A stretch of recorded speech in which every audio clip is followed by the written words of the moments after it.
If you've never heard of domain authority, today I want to introduce you to this metric. It's a search engine ranking factor that predicts how well a website will rank on search engine results. It's actually a proprietary metric developed by Moz, which is a SEO company out of, I think, the Northwest in Seattle somewhere. They're a very good company. I've used their tools over the years. Really good tools. So it's a metric. Domain authority is actually a metric that they developed that ranks websites on a scale of 1 to 100. And it's a logarithmic scale, meaning it's not linear. So to go from 1 to 2 takes a lot of, to go from 1 to 10 is not the same effort as going from 10 to 60 to 70, even though the differential is 10. So that's what logarithmic means, is that it grows exponentially, right? So it's a logarithmic scale. So it's really hard to get to 100 is what I'm trying to say. And domain authority is actually a crucial metric in the world of digital marketing. And so in this episode, what I'm going to do is go into that. So we're going to talk about search engine rankings, how DA, domain authority, predicts how likely your website is going to rank on search engines. We're going to talk about comparative metrics like ranking strength or over time, and then things like that. And then also the credibility and the trust that comes with domain authority, and then the holistic strength assessment of domain authority. So it's a little bit of a geeky episode, talking about the overview of domain authority as well as how it affects your Google rankings. And then I also want to make it practical, so I want to share 5 different ways, effective ways in which a company like yours could use, how they could improve their domain authority over time. So let's get geeky and let's talk about domain authority.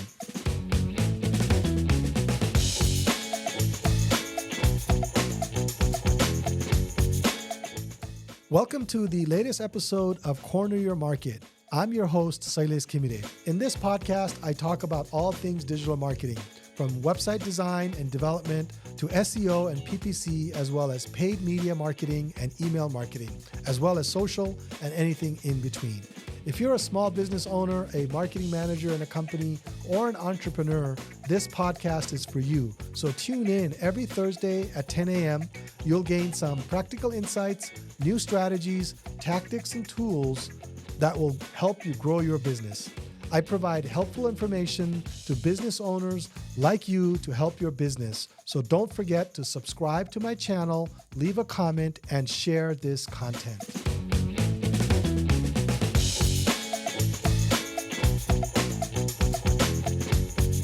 So to start out, let's talk very specifically about what domain authority is. It sounds like a cool name, right? Domain authority, your domain's authority. So if you own xyz.com, how much authority does xyz.com have with search engines? So let's look at that, right? So in developing this metric, like I mentioned in the intro, this is a proprietary metric developed by Moz, which is an SEO company. And so it is an attempt at evaluating the overall quality and trustworthiness of a website based on various factors, right? So it looks at the age of the domain. That's one thing, right? It's not an all-encompassing factor. Obviously, age is one of the factors. So if you just got the domain yesterday and you have 1,000 articles on there, man, how good are those articles, right? You got the domain yesterday and you already have 1,000 articles out there. So I would say that probably has a domain authority of maybe 1, maybe 2. It has some authority because maybe the information's good, but the length is just too short to accommodate for that kind of content, quality content, right? So age of the domain is one factor. The other factor is the quality and the quantity of inbound links. Obviously, inbound links is one of the holy grails. I mean, there are multiple holy grails of SEO. And I've done many episodes on SEO. So you can go back and listen to my other episodes on SEO. But the quality and quantity of inbound links is a determining factor. So the quality of a link is very important. And some people are always asking me, why can't I pay for links? I think you can pay for links if it's from a good website, but chances are a good website's not going to sell the link. The people that sell links have websites that may not be that great. That's why they're selling it, right? So, hey, I'm not going to poo-poo the whole thing. It works. I've made it work. I've used it. It's been very powerful. But the quality of the link is, in my opinion, my experience, quality is better than quantity when it comes to backlinks. Try to find sites that are related to you. So maybe this is not a morbid example, but estate planners should probably have backlinks coming from funeral homes, right? There's a little bit of a relationship there. Or for financial planners, right? Financial planners, estate planning, funeral home, kind of related in some ways, right? So if you have a good friend with a good business that does financial advising, and you do estate planning, then having a link coming from that financial planner is a good thing for your business. And then you giving a link to them is a good thing for them. So the quality is really good there. So you don't need a lot, maybe 3 or 4. If you can get 3 or 4 backlinks a year from high quality sources, in my professional opinion, for the kind of businesses that I work with, that has been plenty. And then the other thing on domain authority is user experience and technical on-page optimization. Now, this one's going to be a little bit, you have to make the user, how do they know is the big question that I was asking. How do they know, right? But I guess they do know, because if somebody leaves your page after 0.8 seconds, that's probably a bot. But if somebody leaves your page after maybe 25 seconds, when they could have stayed for 80 seconds, that could be bad user experience because they couldn't find the information they need. So bad user experience, layout of content, links not working, phone numbers not available, things like that. Bad experience contributes to a bad domain authority score. Technical on-page optimization are things like, page titles, page descriptions, headlines, H1 tags, alt tags, things like that.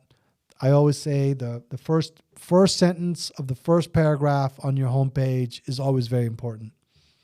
How is that optimized? Is that relevant to the search term? Is that good? Is that bad? That's kind of where the user experience and the technical on-page optimization comes in.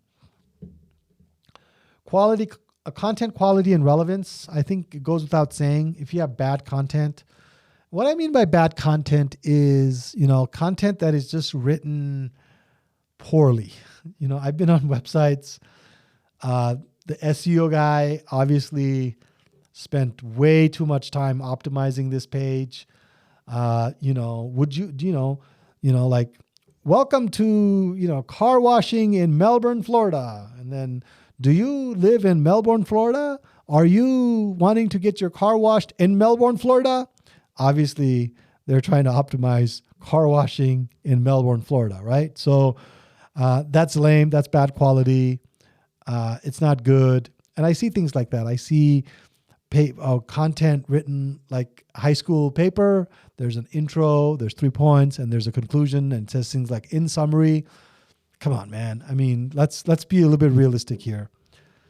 So those are the kinds of things that goes to determining, age of the domain, quality and quantity of inbound links, user experience and technical on-page optimization, quality content and relevance. Basically, all the SEO best practices that I've been talking about on my podcast and I've been sharing with my clients for 20 years, pretty much what drives high quality domains, right?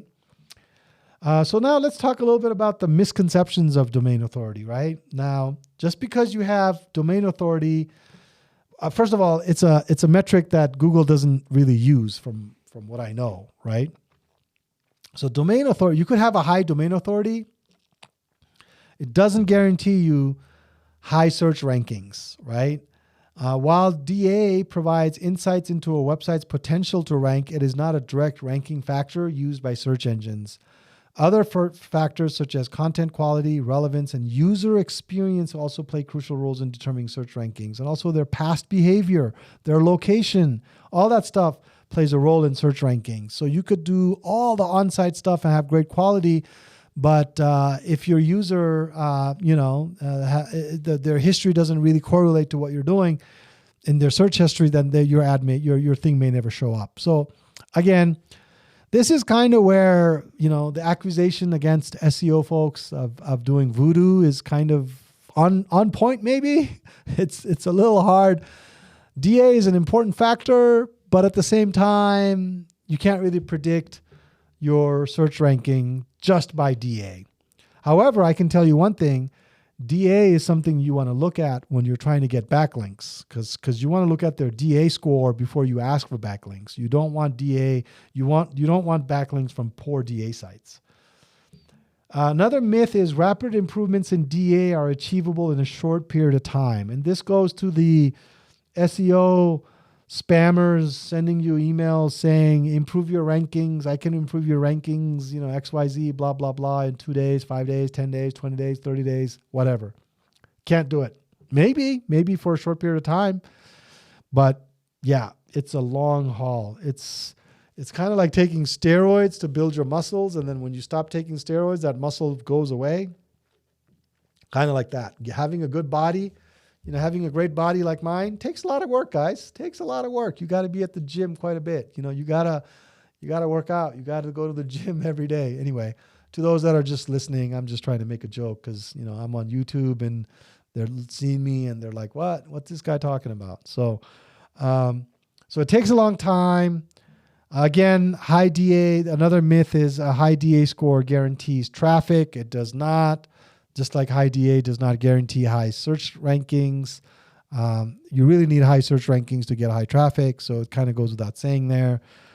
Traffic, it depends on a lot of things. Maybe there's no search volume for your topic. You could be optimizing for the wrong terms. You could have a very high DA for a term that has very low traffic volume. That's a possibility. So anyway, so you got to optimize your site and try to aim for a high DA based on, the type of keywords that brings a lot of traffic, right? So the long and short of it is, while Google doesn't directly use domain authority in its ranking algorithms, websites with higher domain authority tend to rank higher in search results. This is because the factors that contribute to a high domain authority score align with Google's ranking signals, such as quality backlinks, user-friendly and technically optimized websites, relevant and high-quality content. So basically, DA is an attempt by non-Google people to attempt to understand what the algorithm is trying to do. So that's what it is. So how do you track domain authority, and how do you know where you are, right? So obviously Moz developed this.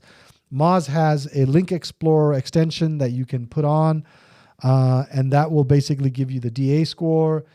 This company is hard to say. Ahrefs. Ahrefs. It's backwards for Ahrefs. It's a HTML term. Really geeky guys. That's the source of that. They turn it into a name. I always found the name really, really weird. So if you are this company whose name's hard to say and you're listening to this podcast, consider changing your name so guys like me can pronounce it, please.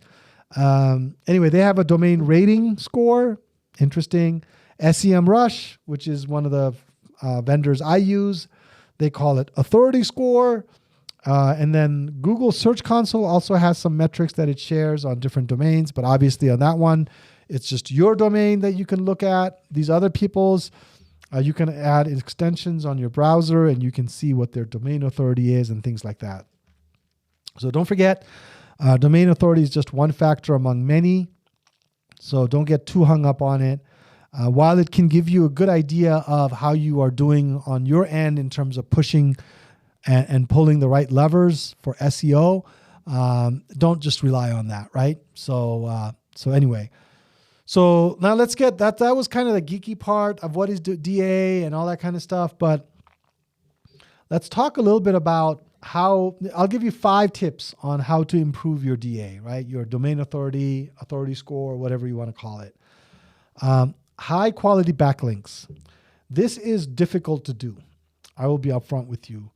I get very weary or leery. I forget how that word is used. People that promise me 40 backlinks per month. I'm like, wow, 40 backlinks per month? I mean, do you just have a that means you probably have 200 websites that you've set up that you're just using as link farms, which Google doesn't like, by the way.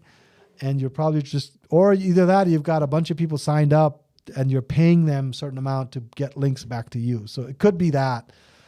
But this has been the part of my experience where getting good quality backlinks has been very challenging. And for good reason. The quality backlinks that I have been able to get for the sites I've optimized have been extremely well placed, very high quality. Like there's one client, we were able to get their article published on a university website with a citation to their business and a link to their business. Brilliant, really good, right? That's a good .edu is going to have very good authority when it comes to particular topics. And if you can get a link from there, I think that's worth more than 200 backlinks that these dudes are selling on a monthly or bi-monthly basis.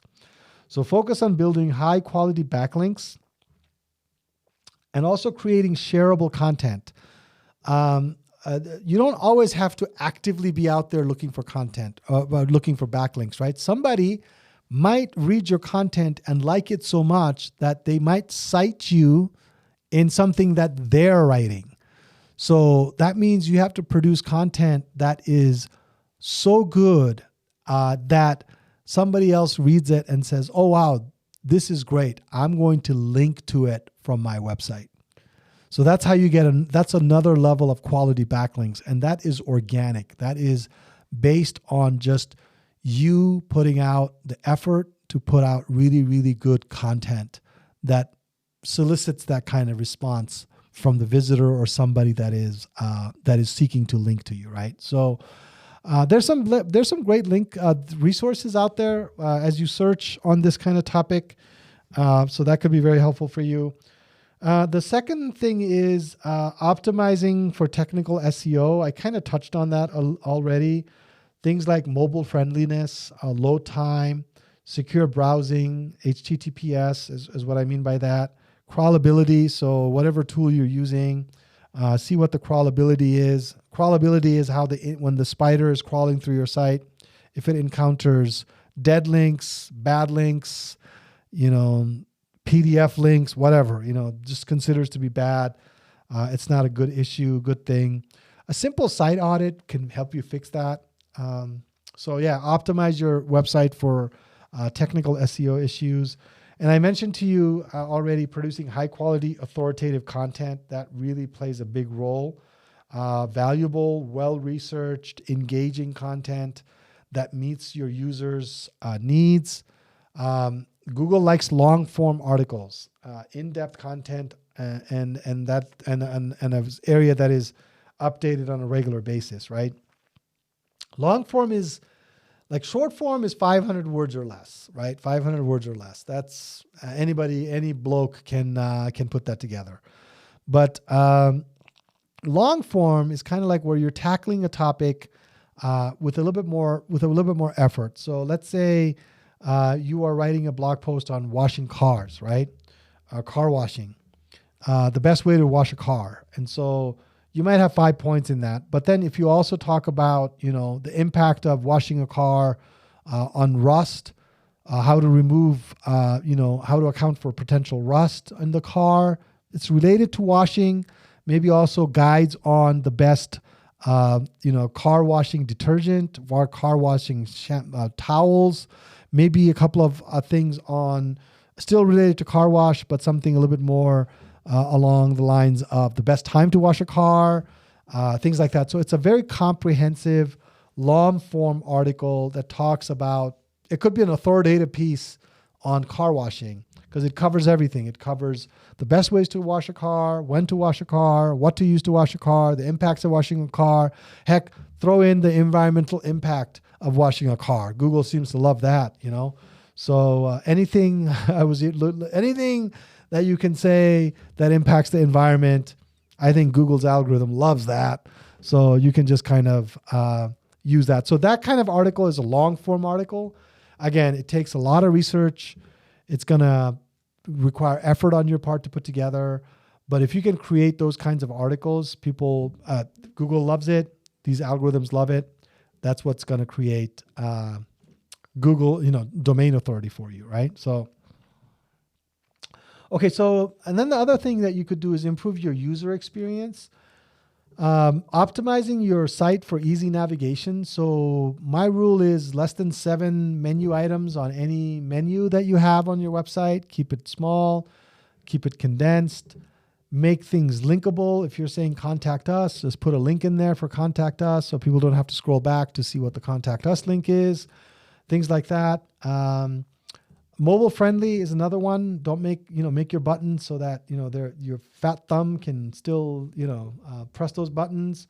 Scrolling, responsive design. So it looks good on both iPhone as well as iPad, also on a TV. Well, maybe not a TV, but monitor, laptop, all these different device sizes, right? They have different sizes, different things. Ensure responsive design.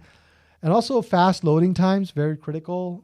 Make sure that it takes less than 2 seconds to download. 2 seconds seems to be the industry standard. Less than 2 seconds is barely noticeable.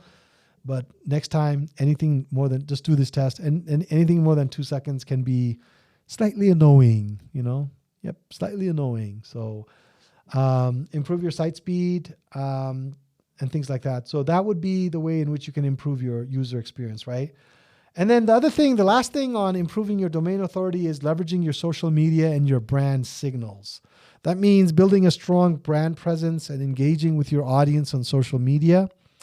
I don't know how they get the signals because a lot of social media accounts are behind password walls. So, but the information that is public, I think Google scans those. I would think if they're public on the open internet, then that would be available. So if you're regularly engaging on, let's say, Instagram in a public profile, you've got 1,000 followers and you've got good publication schedule, 3 or 4 a week, maybe 5 or 6 a week. And then you've got good engagement. People are commenting, people are liking, you're responding. That's a good signal that Google uses to determine the domain value that you have. So you have a link to your domain on there. They allow one link there. It's going there. They know your brand. They're associating it with your company and things like that. So, and that's where their name, address, phone number, I think I've hammered this point. Name, address, phone number, making sure that that is consistent across everything. So the name you use on your website, the exact name, like no space, no variation on social media and everything like that, so that they know who you are. Very important. So those signals are very important. They do use it. They do use it for your domain authority as well. So yeah, we covered quite a bit on this topic of domain authority. I really didn't know how much in depth I wanted to get because it can get a little geeky. But we covered the overview of domain authority in this episode and how it impacts your Google rankings, your search engine rankings. And then I also shared with you some effective ways. I specifically shared 5 ways that your company can improve your domain authority. So let me go over those 5 ways for you. The 5 ways I brought that up is focusing on building high quality backlinks, optimizing for technical SEO, producing high quality authoritative content, improving user experience, and leveraging your social media through high engagement, quality content, and high frequency of posting. So given all of that together, you can build a really good domain authority. Like I said, it's not an overnight thing. Rome was not built in a day. It takes time, but 6, 8, 10 months later, I think if you provide the level of effort that is needed in this kind of situation, I think you will have a very high authority, domain authority website. And you too can have a stellar body like mine. So with that, I wish you the best in your marketing efforts and happy marketing.